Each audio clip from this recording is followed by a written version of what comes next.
Okay, अस्सलामु अलैकुम dear students, कैसे हैं आप लोग? उम्मीद करते हैं ठीक होंगे। न्यू 9th क्लास से अब मैं मुखातिब हूँ। तो बेटा आपका अब मैं चौथा चैप्टर अभी शुरू कर रहे हैं। तीसरा चैप्टर भी जब हम क्लासों में थे तो मेरे ख्याल में कंप्लीट हो गया था, तो इसलिए हम वो पहले 3 चैप्टर अब नहीं, अब चौथे चैप्टर से शुरू कर रहे हैं। अगर कोई एक आध टॉपिक उसका रहता भी है तो आप बता देना, जब कर वो बाद में कर लेंगे। अब हम चौथे चैप्टर से बाकायदा शुरू करते हैं क्योंकि पहले 3 चैप्टर कंप्लीट हो गए आपके। तो चौथा चैप्टर जो है वो केमिकल बॉन्ड है। पहले ये देखिए, ये जो लफ्ज़ बॉन्ड है, बॉन्ड का मतलब है जुड़ जाना, आपस में जुड़ जाना, इकट्ठे हो जाना, मिल जाना। तो हम देखते हैं कि मुख्तलिफ एलिमेंट आपस में मिलते हैं, मिल के वो कंपाउंड बनाते हैं। जैसे फर्क करें, H2O है, वाटर, इसमें हाइड्रोजन और ऑक्सीजन मिले हुए हैं तो ये वाटर बना हुआ है। इसी तरह ग्लूकोज है, C6H12O6, इसमें कार्बन है, हाइड्रोजन है, ऑक्सीजन है। ये मुख्तलिफ एलिमेंट्स आपस में मिले हुए हैं और इन्होंने कंपाउंड बनाया हुआ है। तो सवाल ये पैदा होता है कि ये एलिमेंट क्यों मिलते हैं आपस में? ये हाइड्रोजन और ऑक्सीजन क्यों मिले? हाइड्रोजन अलहदा रह जाती है, ऑक्सीजन अलहदा रह जाती है। इनको क्या मसला था? ये आपस में मिले क्यों हैं? इन्होंने, इनके मिलने को हम बॉन्ड कहते हैं। इन्होंने बॉन्ड क्यों बनाया है? तो ये इस चैप्टर में यही सारा कुछ हम पढ़ेंगे कि एटम आपस में क्यों मिलते हैं, वजह क्या है। जब वजह हम डिस्कस कर लेंगे, इसकी रीज़न को समझ लेंगे, फिर हम पढ़ेंगे कि इनकी टाइप्स हैं बॉन्ड की। भाई एटम किस किस तरीके से आपस में मिलते हैं, उनके वेज क्या हैं, उनके तरीके क्या हैं, और वो मिल के आपस में कंपाउंड बनाते हैं। तो बेटा सबसे पहले हम ये देखें कि पीरियोडिक टेबल का 18वां जो ग्रुप है एलिमेंट्स का, उनको कहा जाता है नोबल गैसेस।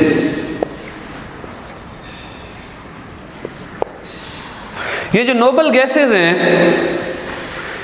इनकी प्रॉपर्टीज में एक प्रॉपर्टी ये है कि ये आसानी से, ये मोस्टली नॉन रिएक्टिव हैं, ज़्यादातर ये किसी के साथ रिएक्शन नहीं करते हैं। जबकि पीरियोडिक टेबल के बाकी जितने भी एलिमेंट्स हैं वो एक दूसरे के साथ मिलते हैं, रिएक्शन करते हैं। तो नोबल गैसेस क्यों रिएक्शन नहीं करते हैं, बाकी एलिमेंट्स क्यों करते हैं? जब इस बात का खोज लगाई गई, पता किया, तो पता चला कि जो नोबल गैसेस हैं, इनकी ये जो स्टेबिलिटी है, इनकी स्टेबिलिटी का राज जो है वो इनकी इलेक्ट्रॉनिक कन्फिग्रेशन में छुपा हुआ है।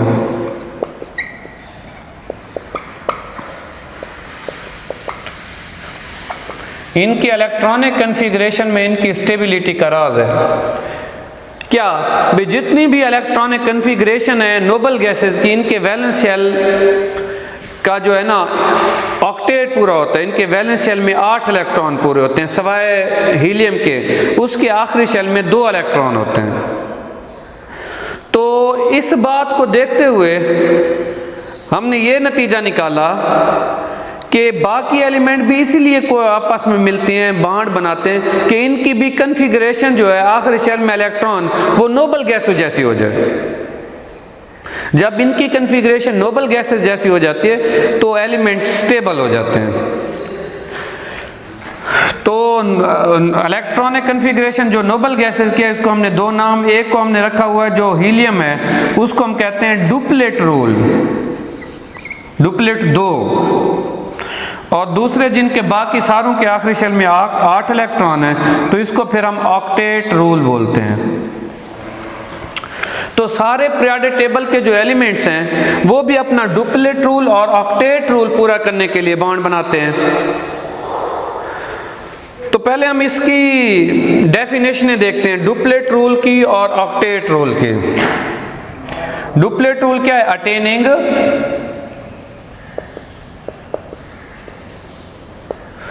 2 electrons in वैलेंस शेल। आखिरी शेल में 2 इलेक्ट्रॉन हासिल करने को डुप्लेट रूल बोलते हैं। और ऑक्टेट रूल क्या है? अटेनिंग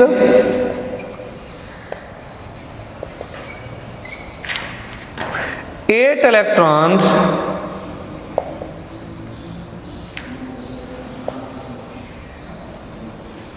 इन वैलेंस शेल। आखिरी शेल में 8 इलेक्ट्रॉन पूरे करने को ऑक्टेट रूल बोलते हैं। तो जितने भी पीरियोडिक टेबल के हमारे एलिमेंट हैं except noble gases, they try to attain the electronic configuration like noble gases. Either they complete duplet rule और ऑक्टेट रूल। हाइड्रोजन और हीलियम मोस्टली ये डुप्लेट रूल फॉलो करते हैं, बाकी जितने एलिमेंट्स हैं वो ऑक्टेट रूल फॉलो करते हैं।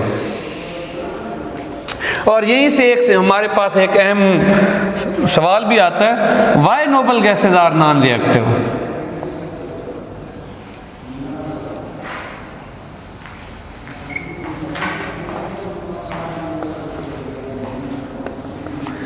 कि नोबल गैसेस नॉन रिएक्टिव क्यों होती हैं? Because their valence shell are complete, because they have complete duplet rule और octet rule। इनको कोई ज़रूरत ही नहीं होती, they do not need to lose, gain और share electron। इनको ना इलेक्ट्रॉन लूज करने की ज़रूरत होती है, ना गेन की, ना शेयर करने की। therefore noble gases are non reactive. इसलिए नोबल गैसेज क्या होती हैं? नॉन रिएक्टिव होती हैं।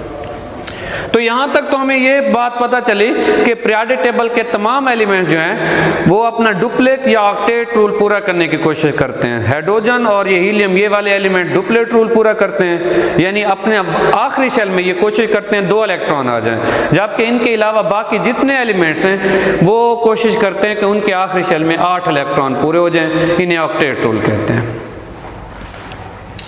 तो अब हम ये देखते हैं कि जो एटम किस तरह ऑक्टेट रूल को फॉलो करते हैं। तो उसके 3 तरीके हैं, ये हेडिंग है मैं बना रहा हूं, ways to follow octet rule.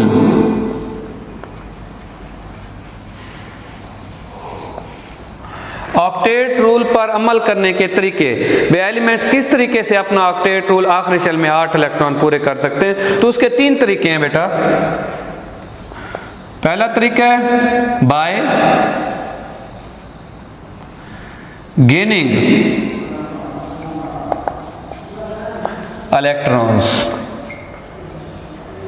Electron gain करके। दूसरा तरीका बाय लूजिंग इलेक्ट्रॉन्स, इलेक्ट्रॉन्स खारिज करके। एंड थर्ड है बाय शेयरिंग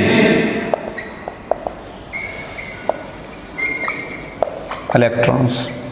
ये सारे वैलेंस शेल की बात करते हैं। आखिरी शेल में या तो इलेक्ट्रॉन लूज करेंगे एटम, या गेन करेंगे, या फिर शेयर करेंगे। ये 3 तरीके हैं आखिरी शेल में 8 इलेक्ट्रॉन पूरे करने के लिए। अब हम ये देखेंगे थोड़ा सा, अभी हम इसको तफसील से हम अगले टॉपिक में इस बारे में पढ़ेंगे। अभी आपको थोड़ा सा ये मैं इंट्रोडक्शन दे दूं कि कब इलेक्ट्रॉन लूज करेंगे, कब गेन करेंगे, कब शेयर करेंगे। हमें कैसे पता चलेगा भाई इस वाले एलिमेंट ने इलेक्ट्रॉन लूज करना है, इस वाले ने गेन करना है, इस वाले ने शेयर करना है। हमारा क्राइटेरिया क्या है इलेक्ट्रॉन का, ये जो मूवमेंट का। तो अगर हम देखें, जब इलेक्ट्रॉनिक कन्फिग्रेशन लिखें, अगर कोई एलिमेंट ऐसा है कि उसकी आखिरी शेल में 5, 6, 7 इलेक्ट्रॉन हैं, 5 हैं, 6 हैं या 7 हैं, तो वो इलेक्ट्रॉन गेन करेगा अपना ऑक्टेट पूरा करने के लिए। अब मोर देन 4 इलेक्ट्रॉन अगर आ जाएं, 5 और मोर देन 5, मैं लिखता हूं इफ इट हैव 5 और मोर इलेक्ट्रॉन्स, 5 या उससे ज़्यादा इलेक्ट्रॉन्स हों, तो वो एलिमेंट इलेक्ट्रॉन गेन करेगा। किस तरह, अगर 5 हो तो वो 3 और लेगा, 8 हो जाएंगे। अगर उसके पास 6 होंगे तो वो क्या करेगा, 2 इलेक्ट्रॉन और लेगा, 8 पूरे हो जाएंगे। अगर उसके आखिरी शेल में 7 इलेक्ट्रॉन हुए तब वो क्या करेगा, 1 इलेक्ट्रॉन और लेगा, उसके 8 हो जाएंगे। अगर 8 हुए फिर तो ऑटोमेटिकली नोबल गैस है। तो इसका अच्छा, अब लूज कब करेगा, अगर उसकी आखिरी शेल में 3 से मतलब 4 से कम इलेक्ट्रॉन हो, इफ इट है less than 4 electron, less than 4 electrons. अगर एक एलिमेंट है उसके आखिरी शेल में 1 इलेक्ट्रॉन है, वो 1 निकाल देगा, पीछे 8 बच जाएंगे। कल इंशाल्लाह जब हम नेक्स्ट टॉपिक पढ़ेंगे ये बात डिस्कस होगी, आयनिक बॉन्ड या कोवेलेंट बॉन्ड वाले टॉपिक, कैसे वो लूज करता है। अगर 2 होंगे फिर भी लूज कर देगा, अगर 3 होंगे फिर भी लूज कर देगा। और शेयर जब वो 4 हो तो अगर सिमिलर एटम हो तो फिर वो इलेक्ट्रॉन शेयर कर लेते हैं। तो ये 3 तरीके हैं वैलेंस शेल में 8 इलेक्ट्रॉन पूरा करने के लिए, अपने आखिरी शेल में 8 इलेक्ट्रॉन पूरे करने के लिए। अब यहाँ पे हम नीचे आते हैं केमिकल बॉन्ड की डेफिनेशन भी, केमिकल बॉन्ड की तारीफ क्या है।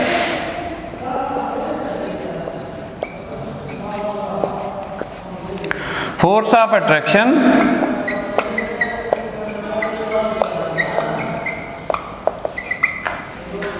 Between atoms that hold them together in a substance। हाँ जी, वो फोर्स जो एटमों को आपस में जोड़ के रखती है, बांध के रखती है, उस फोर्स को हम केमिकल बॉन्ड कहते हैं। जैसे फर्क करें, मैं पहले मिसाल दे चुका हूँ, H2O कौन सी फोर्स है जिसने हाइड्रोजन और ऑक्सीजन को आपस में जोड़ा हुआ है। ये तो डिफरेंट एलिमेंट हैं, हाइड्रोजन अलग और एलिमेंट है, ऑक्सीजन और एलिमेंट है, किसी फोर्स ने इनको आपस में जोड़ा हुआ है हाइड्रोजन और ऑक्सीजन को, तो उस फोर्स को हम केमिकल बॉन्ड का नाम देते हैं भी, जो फोर्स इन दोनों एटमों को आपस में जोड़ के रखती है।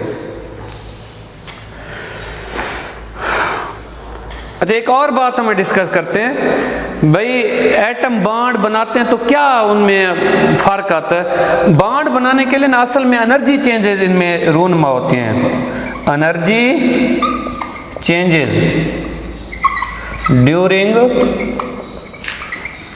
Bond formation. बॉन्ड के बनने के दौरान एनर्जी में क्या तब्दीली आती है बेटा, जब भी एटम बॉन्ड बनाते हैं तो वो स्टेबल होते हैं, और स्टेबिलिटी उस चीज़ की हासिल होती है जिसकी एनर्जी कम होती है। जितनी अगर किसी शय की एनर्जी ज़्यादा होती है वो चीज़ अनस्टेबल होती है, जितनी उसकी एनर्जी कम होती जाती है वो चीज़ क्या होती जाती है, स्टेबल होती जाती है। तो एलिमेंट भी जब भी बॉन्ड बनाने के लिए करीब आएंगे तो उनकी एनर्जी कम होती है तो बॉन्ड बनता है। अच्छा, जब भी एलिमेंट बॉन्ड बनाने के लिए करीब आते हैं तो उनमें 2 फोर्सेस जो है ना बैक वक्त वकूफ़ पजीर हो रही होती हैं। ये पहले नंबर पे होता है अट्रैक्टिव फोर्स,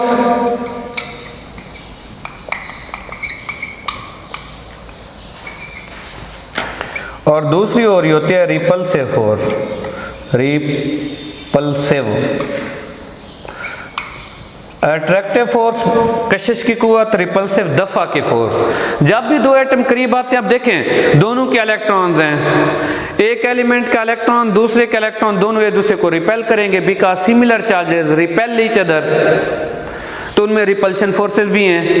और एक एलिमेंट का जो न्यूक्लियस है वो दूसरे के इलेक्ट्रॉन को खींच रहा होता है, इससे अट्रैक्टिव फोर्सेस पैदा हो रही होती है। तो जब भी 2 एलिमेंट बॉन्ड बनाने के लिए करीब आते हैं तो बैक वक्त सिमल्टेनियसली 2 फोर्सेस ऑपरेट करते हैं उनके दरमियान में, one is attractive force and second is repulsive force.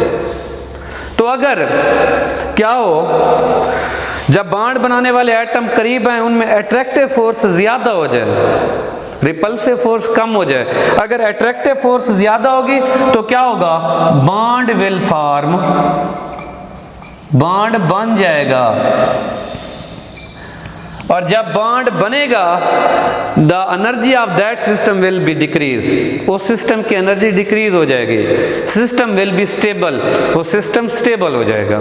और अगर उलट हम बात करें, रिपल्सिव फोर्स ज्यादा हो जाए, अट्रैक्टिव फोर्स कम हो, रिपल्सिव, जब रिपल्सिव ज्यादा होगी एलिमेंट एक दूसरे से दूर दूर चले जाएंगे।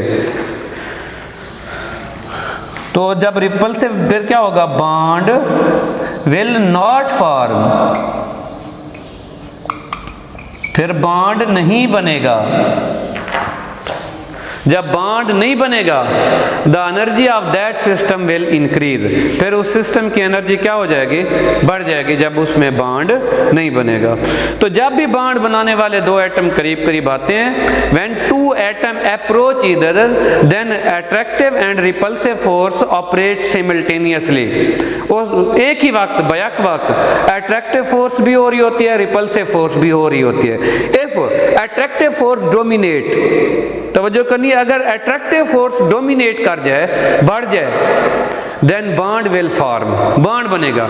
और जब भी बॉन्ड बनेगा energy of that system will be decrease, उस सिस्टम की एनर्जी कम हो जाएगी।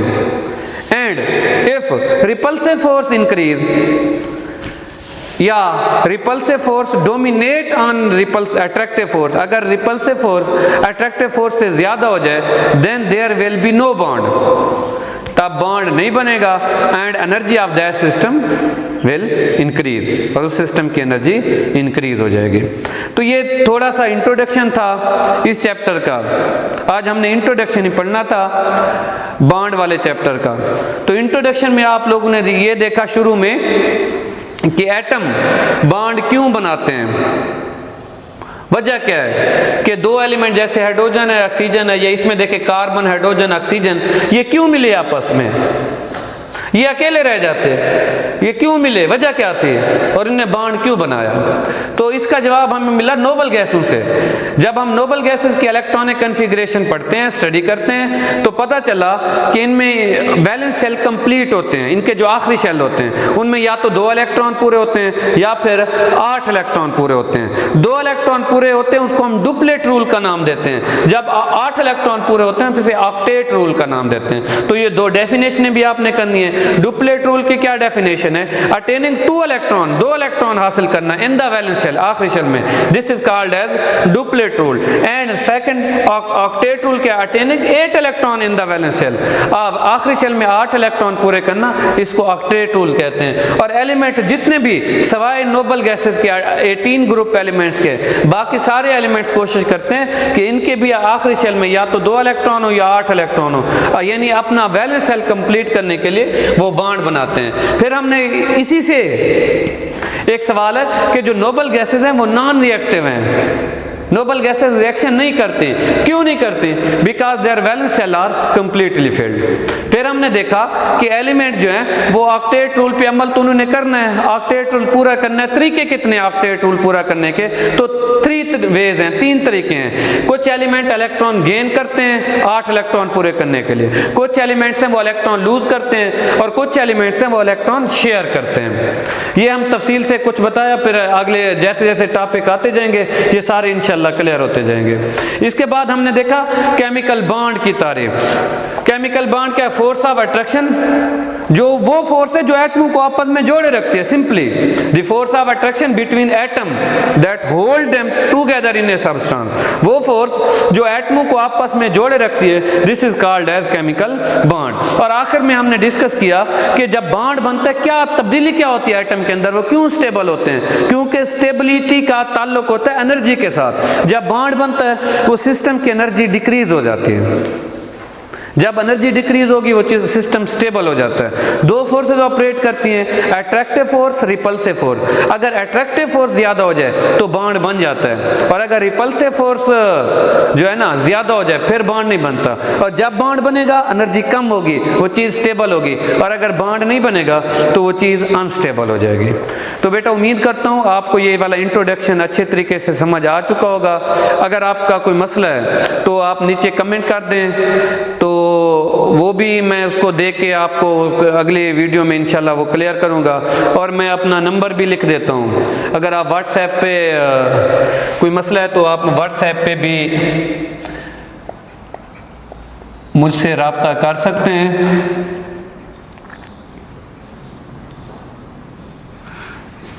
तो बेटा इंशाल्लाह कोशिश करेंगे कि आपका जो मसला है वो हल हो। बाकी कोशिश करनी है, मेहनत करनी है। अल्लाह आपका हामी व नासिर हो। अल्लाह हाफ़िज़।